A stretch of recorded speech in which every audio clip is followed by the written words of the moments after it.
नमस्कार, मैं रघुनाथ प्रसाद आज आपके बीच चर्चा के लिए उपस्थित हूँ। 2020 में भारत सरकार के द्वारा बनाए गए 3 कृषि कानूनों के संबंध में। जैसा कि हम लोग देख रहे हैं कि अभी दिल्ली में पंजाब, हरियाणा सहित कई अन्य राज्यों के कई किसान संगठनों के नेतृत्व में बड़ी संख्या में किसान पहुँचे हुए हैं। 3 दिसंबर को भी भारत सरकार के माननीय मंत्रियों के साथ वार्ता हुई है किसान संगठनों की, और आज भी 5 दिसंबर को वार्ता अभी 2 बजे से होने वाली है।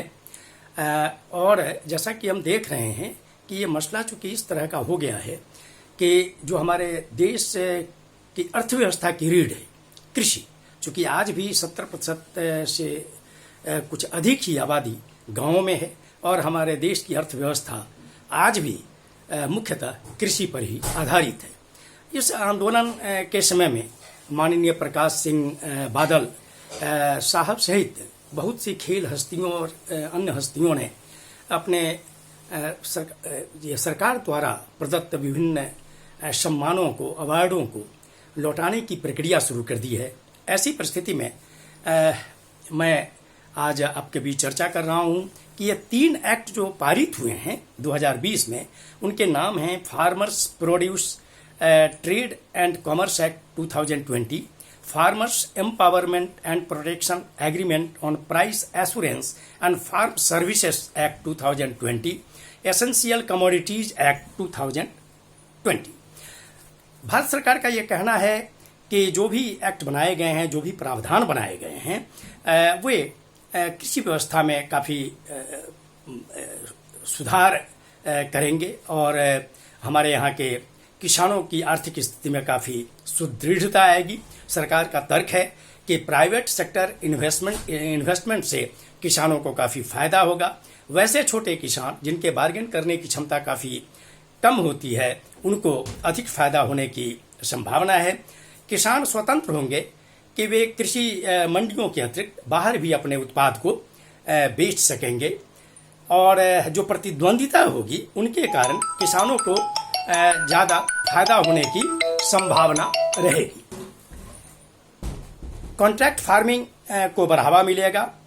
साथ ही cereals, pulses, wild seeds, edible प्याज, आलू इत्यादि जो एसेंशियल कमोडिटीज के परव्यू से अलग किए गए हैं, उनके लिए स्टॉक होल्डिंग लिमिटेशन समाप्त हो जाएगा कुछ विशेष परिस्थितियों को छोड़कर।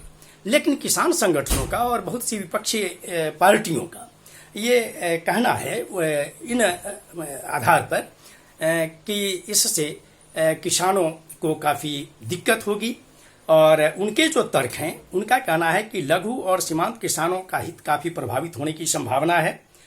एमएसपी की चर्चा चूंकि एक्ट में नहीं है, इसलिए किसान बाद में जाकर मजबूर हो जाएंगे कि एमएसपी से कम दर पर वो अपने सामान को बेचें। कृषि मंडी का कोई महत्व नहीं रह जाएगा। मंडी की महत्ता समाप्त होने पर कॉरपोरेट घराने किसानों को बार्गेन करेंगे, और ऐसी भी स्थिति आ सकती है कि एमएसपी से कम कीमत पर फसल बेचनी पड़े। कॉरपोरेट घरानों के कारण किसानों का ये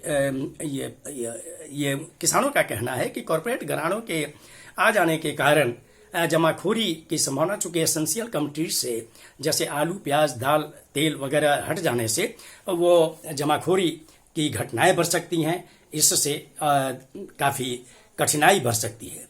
और कॉन्ट्रैक्ट फार्मिंग की जो व्यवस्था है, उसमें ये दिया गया है कि यदि कोई डिस्प्यूट होता है कंपनी और किसानों के बीच, तो सिविल कोर्ट में जाने की व्यवस्था नहीं है एक्ट में। तो उसमें ऐसा हो जाएगा कि एसडीएम चूंकि सुनने के लिए प्राधिकृत हैं और डीएम अपील सुनेंगे, वैसी परिस्थिति में चूंकि जो सत्तारूढ़ दल होंगे उनको उनके दबाव की स्थिति बन सकती है, और इससे कॉरपोरेट को फायदा होने की संभावना है। किसानों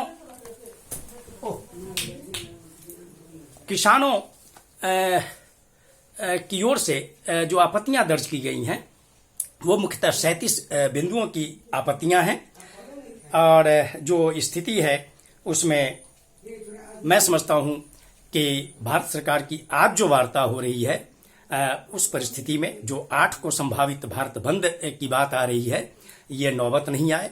भारत सरकार जो सत्तारूढ़ दल है, जो एनडीए गठबंधन सरकार में है, उनसे एक भारतीय नागरिक के रूप में अनुरोध है कि मान्यता प्राप्त राजनीतिक दलों और देश के महत्वपूर्ण किसान संगठनों से विमर्श किया जाए और उनके साथ विचार विमर्श कर इसका रास्ता जल्द से जल्द निकाला जाए, ताकि हमारे देश का जो प्रजातंत्र है, लोकतंत्र है, इसकी खूबसूरती बढ़े कि सभी की आवाज़ों को सुना जा रहा है और उनके जो सही सुझाव हैं उनको भी संशोधन के जरिए या नए एक्ट के जरिए उसको लाया जा रहा है।